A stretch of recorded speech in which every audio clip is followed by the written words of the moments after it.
family. Pastor Vandiver here. Glad to have you with us for another night of our virtual Bible study here at the Thankful Missionary Baptist Church in the big city of Blythe, Georgia. Tonight we're going to continue our character study, and we're going to be talking about the prophet Samuel, particularly his birth, which means we'll spend more time talking about his mother, his father, and the family dynamic in that household that leads up to his birth. So I'm excited tonight. I hope you are too. We're going to dive right in right after a word of prayer, and we're going to see what the Lord has for us on tonight. Let's pray.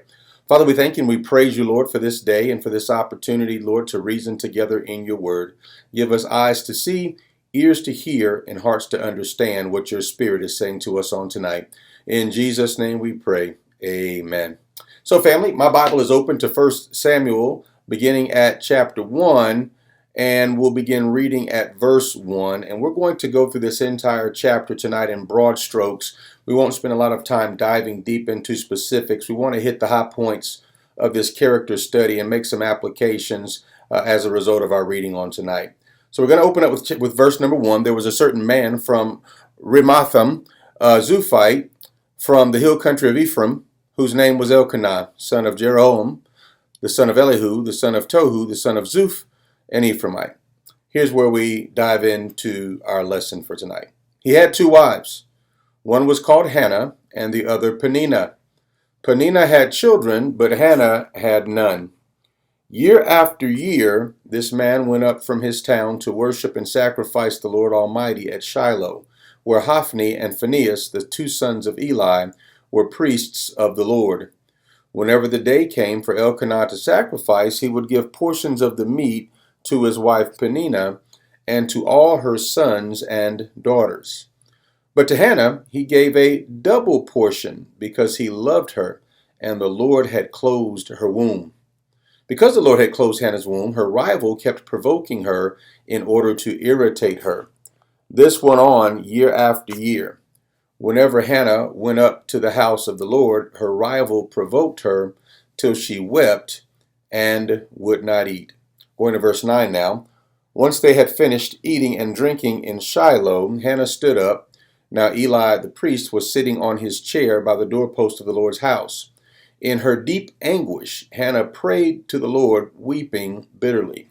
And she made a vow, saying, Lord Almighty, if you will only look on your servant's misery, and remember me, and not forget your servant, but give her a son, then will I give him to the Lord for all the days of his life, and no razor will be used on his head. And she kept on praying to the Lord. Eli observed her mouth. Hannah was praying in her heart, and her lips were moving, but her voice was not heard. Eli thought she was drunk, and said to her, How long are you going to stay drunk? Put away your wine. Not so, my lord, Hannah replied. I am a woman who is deeply troubled. I have not been drinking wine or beer. I was pouring out my soul to the Lord. Do not take your servant for a wicked woman. I have been praying here out of my great anguish and grief. I'm going to pause right there and we'll finish up the chapter, but I really want to focus in on a few key points in this particular passage, because the thing that we open up with, quite frankly, in verse 2 is a problem. It's a problem. It reads, he, meaning Elkanah, had two wives. One was called Hannah, the other Peninnah. Peninnah had children, but Hannah had none. And you may be tempted in our cultural context in 2020 to see the problem as Elkanah having two wives. And while in our current context that's absolutely an issue, culturally in his day, that was not an issue. It wasn't a problem to have multiple wives in that particular cultural context. The issue here, the problem, is that there's this inequity where one of them has children and the other does not. And so we see that Peninnah was the one with children, but Hannah had none. As you might imagine, this is going to produce some major problems in this relationship, simply because in that cultural context, it was very important to the women of the day to have children. You might remember from Genesis when God pronounced the curse upon the serpent, and he told the serpent that the seed of the woman would crush his head, and he would bruise the heel of the wife's or of Eve's descendant. And I was talking about Jesus. It was a prediction of the coming Messiah.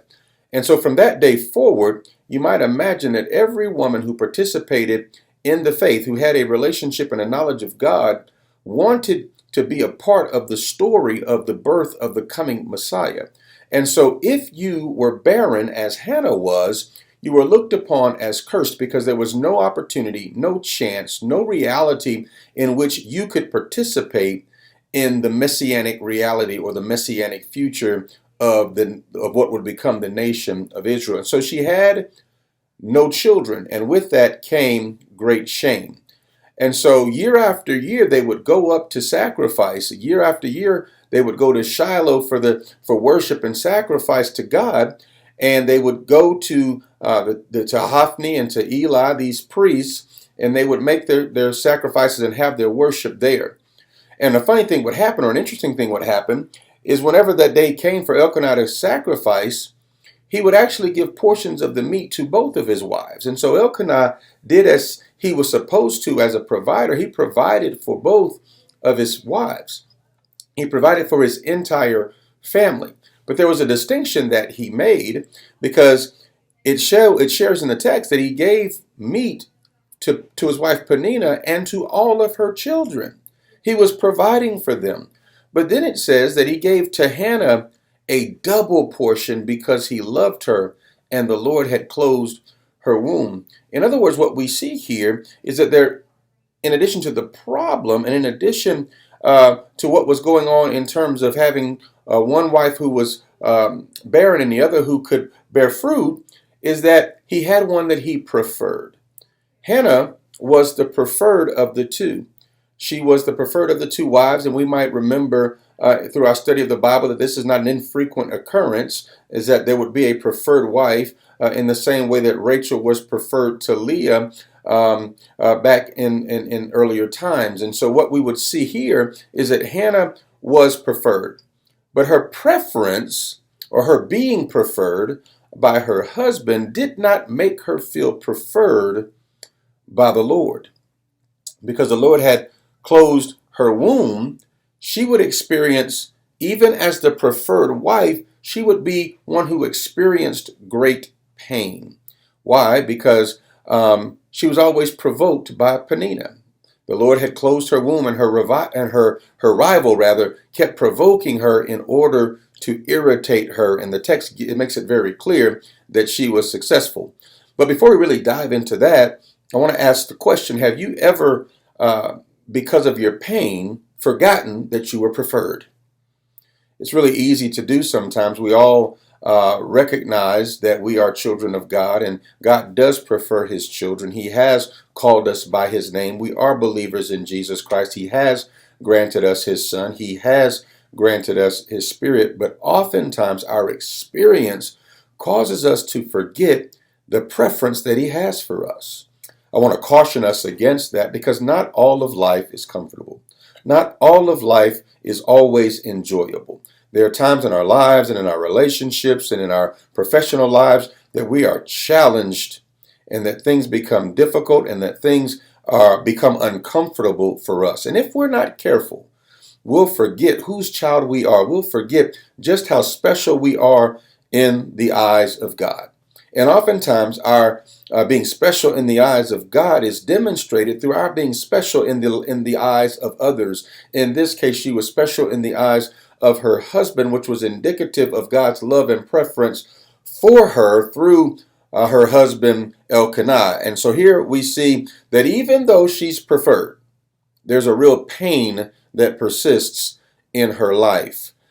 She's picked on mercilessly by Peninnah, who could have children, who actually felt like she was perhaps the preferred one. But in the eyes of her husband, she was not preferred. It was Hannah who indeed was preferred. And when in those moments where we're not feeling so preferred, in those moments where we're feeling the pain of our reality, the pain of our circumstances, the pain of our present, it raises the question: what position do we take? Do we take a position of faith, or do we take a position of fear? Do we take a position of absolute trust in the Lord, or do we take a position of doubt? Because the position that we take has everything to do with the outcome that we experience when we find ourselves in that moment of pain, where we might forget that in fact we are preferred. What was Hannah's position. What position did she take? I believe she took a position of great faith. And that's my encouragement to us today, that even in those moments where we don't feel so preferred, when our pain overrides our preference, when we honestly forget just whose child we are, and we give in to the flesh, and we give in to doubt, and we give in to consternation and to pain and to fear, when we give in to those things that are not of the spirit but of the flesh, it helps us to be reminded that there is a singular position that we ought to take, and it's the one that Hannah herself took in this particular story. Let's read it. Verse 9 says, "Once, when they had finished eating and drinking in Shiloh, Hannah stood up. Now Eli the priest was sitting on his chair by the doorpost of the Lord's house. And in her deep anguish, Hannah prayed to the Lord, weeping bitterly." A couple things are happening here. The first thing is she turned to the Lord. How often do we forget to turn to the Lord in those moments of discomfort, in those moments of doubt and despair? How often do we forget to trust in the Lord with all of our hearts and lean not to our own understanding, but in all of our ways to acknowledge Him so that He can direct our paths? The Lord directs Hannah's path to go and to pray. And in that prayer, weeping to the Lord bitterly. In other words, she poured her heart out to the Lord. She was truthful with God. It wasn't necessarily one of these eloquent prayers that we like to pray with the these and the thous and the thuses. It wasn't us trying to use a million words, trying to sound eloquent with the God who knows our heart. She just wept bitterly before the Lord, and she cried out to Him. And in her prayer, she made a vow, saying, "Lord Almighty, if you will only look unto your servant's misery and remember me and not forget your servant, but give her a son, then I will give him to the Lord for all the days of his life, and no razor will ever be used on his head." She made a promise to the Lord. And how many times have we made promises to the Lord? I know I have. Not something I necessarily recommend, because we don't always follow through on our promises to God, and yet and still many times He's gracious towards us in that He does not call us to account on that broken promise that we've made to Him. But here she does make this promise that if God would give her a son, she would return that son to God and no razor would come upon his head. This would be a Nazarite vow. This is a vow to make him a Nazarite. Not only would no razor come upon his head, but as a Nazarite, or as a part of this Nazarite vow, he would be able to consume no alcohol and touch no unclean thing. In other words, it's the same Nazarite vow that we saw given unto Samson in the book of Judges, and so we'll cover that in later lessons about Samson and the Nazarite vow. But here in Samuel, she makes this Nazarite vow on behalf of her son, that he would not have a razor to touch his head, and he would be returned to serve the Lord all the days of his life. But then in verse 12 it says, even after she makes this vow, she keeps on praying. So her position was one not only of faith, but one of persistence. In other words, we have to be mindful that God doesn't always show up right when we want Him to. But I promise you, God always shows up on behalf of His children. He always shows up. You know how the song is written, you know the lyrics. He may not come when you want Him to, but He's always on time. She kept praying. It was a persistent prayer. She was persistent in her pursuit of God on behalf of her yet unborn son, the one that she did not know beyond a shadow of a doubt that she would have, but she trusted the Lord and she kept on praying. Funny thing happens, that when we're persistent in our prayer, when we're consistent in our pursuit of God, oftentimes He sends people our way to make manifest and to assist us on our journey of faith toward whatever plan God has for our lives. In this case, in her persistent prayer, God sent her a priest. His name was Eli, and he observed her mouth.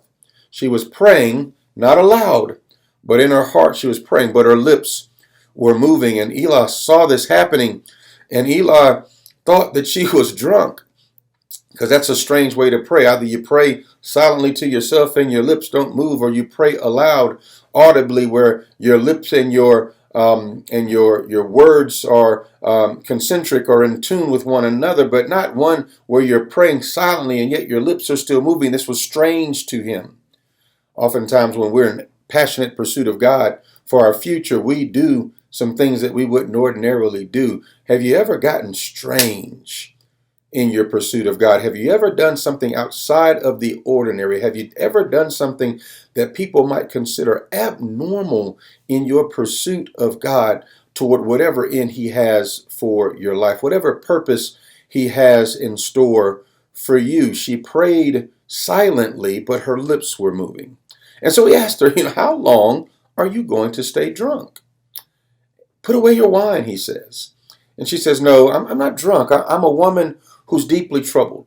You see, once again here, first to the Lord and then to Eli, she confesses her pain, because oftentimes we cannot be relieved of that which hurts us and that which haunts us because we keep it to ourselves and we don't share exactly what it is that's troubling us in that moment. She was honest with God, and she was honest with the man of God. She says, I've not been drinking wine or beer.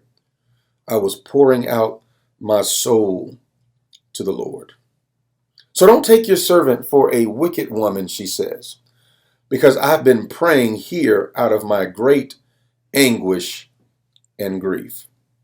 I don't know about you, but there have been times in my life where I've experienced great anguish and great grief, and things have just not gone my way. Even here recently, I've cried out to the Lord for healing. I've cried out to the Lord to make me well, and I continue to cry out, and I continue to trust God, and I continue to believe that He's able to do what no doctor can do. He's able to do what no medication can do. He's able to do exceeding abundantly above all I can ask or think. But it's only when we have that type of position of the power and the presence of God in our lives that we can see Him move to action on our behalf, or even send us someone on our journey to help to give us what we like to call confirmation of that which we believe, confirmation of that which we believe that God has said to us in our private times with Him. So she says, don't consider me a wicked woman. I've been praying out of anguish. I've been praying out of my pain. I am hurt.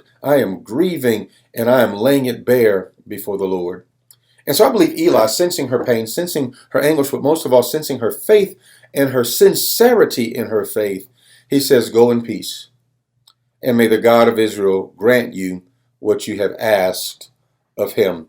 This is a pretty powerful point in this particular message, because what it becomes is a pronouncement. He pronounces blessings upon her because of her faith, pronounces blessings upon her because of her sincerity, pronounces blessings upon her because he sensed her faith and sincerity, not being a drunk woman or a woman who was wicked, as Hannah said, but a woman who was faithful and who was demonstrating great faith in how she was comporting herself, and great faith in her position to seek the Lord in her anguish and not to seek after herself or after flesh. She came to the Lord, to the house of the Lord, to get what it was she was seeking God for. And so he makes this pronouncement. He says, may the Lord give you what it is you're asking for. And her response is very simple. May your servant find favor or preference now in your eyes. Because understand, the priest was the representative of God. And while she already had favor in the eyes of her husband, she was looking for favor in the eyes of God. She did not recognize that she already had God's favor. But now she gets confirmation of God's favor through Eli. You're favored. She sought favor and now has confirmation. May your servant find favor in your eyes. And then she went on her way and ate something. Don't miss the fact that she ate something. In her grief, in her pain, she wouldn't eat. In her pain, she cried and she wept. But now, after this pronouncement, now after demonstrating her faith, it says that she's settled now, or it shows rather that she's settled now in her spirit. And it says that she went on her way and ate something, and her face was no longer downcast. As a result of giving it to God, as a result of taking it to the Lord in prayer, she left it at that altar. How many times do we come to the Lord in prayer and we leave with the same stuff we came with? We leave with the same issues that we came with. I remember a time several years ago, I was at a hotel. It was one of those nice hotels that my company was paying for, and it was really high end. And You know, I carry my own bags. I typically would carry my bag, my suitcase, and all those different things. And I would would kind of just walk by the bellhop, and I wouldn't accept them taking the bags to the rooms. I got it. I'm good. Well, this was one of those hotels where they wouldn't take no for an answer. And so I got there, I checked in, and the bellhop said something very powerful to me. Or actually, the receptionist said something very powerful to me. She said, "Take your bags and drop them off over there, and then go on up." How often would we benefit greatly from that advice if we just leave our bags over there with God and go on up to where God is trying to take us? But so often we're like I was, I'll carry my own bags. Thank you very much. I'm strong enough to carry these bags. I'm powerful enough to carry these bags. I can carry these bags on my own. When we have someone who's ready and willing and able to have us drop the bags off over there so that we can go up to whatever it is and wherever it is God's trying to take us. She left her bags over there. And when she got up, it says that she went away and ate something, and her face was no longer downcast. She left it with the Lord. And so in leaving it with the Lord and in walking out now her faith, it says early the next morning they arose and they worshiped before the Lord, and her and her husband, they went back and they had relations, and that morning the Lord remembered her and her faith and her sincerity before the Lord. And so in the course of time, the Bible tells us that she became pregnant and gave birth to a son. She became pregnant. This was the pregnancy phase of this particular story, and gave birth to a son. But you know, this can't be the end of the story, because she named him Samuel, saying, "Because I asked the Lord for him." You see, not only did the Lord remember her, but she didn't forget the Lord when the Lord gave her what it was she asked for. And family, how often are we guilty of forgetting the Lord when he gives us what we ask for? We ask him and we weep bitterly, and we go before the Lord in great and strong and powerful and emotional prayer. God, if you just bring me out of this. God, if you just give me this. God, if you just do that. And he does it for us, and then we forget him. And we go on our way just counting our blessings and talking about how blessed we are and how highly favored we are. And we forget the one who blessed us and the one who favored us in that circumstance. We stop praying. We stop reading our word. We stop fasting. We stop doing what we know to do to keep the blessings of God flowing in our lives. She didn't forget God. She named her son Samuel, saying, "Because I asked the Lord for him." And so at this point, because she didn't forget the Lord, you have to know that she was not going to forget her promise to the Lord. When her husband Elkanah went up with all of his family to offer the annual sacrifice to the Lord and to fulfill his vow, Hannah did not go. She stayed behind. She said to her husband, "After the boy is weaned, I will take him and present him before the Lord." This was her promise to the Lord. She was going to fulfill that promise. And as a result, Samuel was going to be everything that God intended for him to be. And so the husband Elkanah, who favored his wife and who also understood the promise that she had made, said, "Do what seems best to you. Stay here until you have weaned him.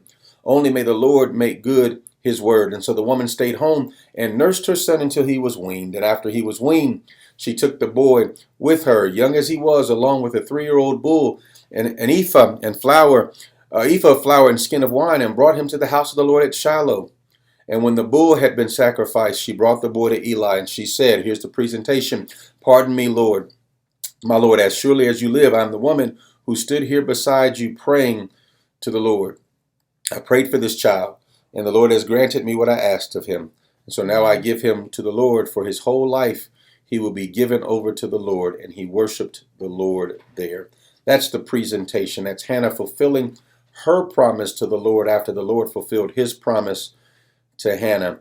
And as we see, the birth of Samuel is so rich in pain, like we experience pain. It's so rich in problems, like we experience problems. It's so rich in God's presence, as we can experience God's presence, but it's also rich in position. Hannah was a woman of great faith. And that's my challenge to us as we close on tonight, is that whatever we're going through and struggling with, it may not necessarily be barrenness in the physical sense, but it may be barrenness in the spiritual sense. It may be barrenness in a financial sense. It may be barrenness in a relational sense.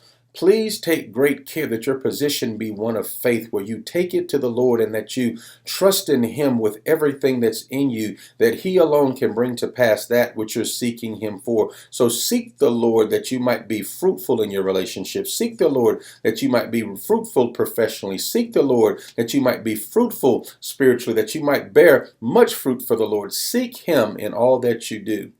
And then when God has blessed you with fruitfulness, don't forget to present yourself back to the Lord, and don't forget to present your blessings back to the Lord in great thankfulness and great gratefulness before the Lord, because you recognize who it is that did it for you, who it is that brought about that blessing in your life, who it is that allowed you to give birth to whatever powerful blessings that God has, whether financial, relational, spiritual. God allowed you to experience that great birth.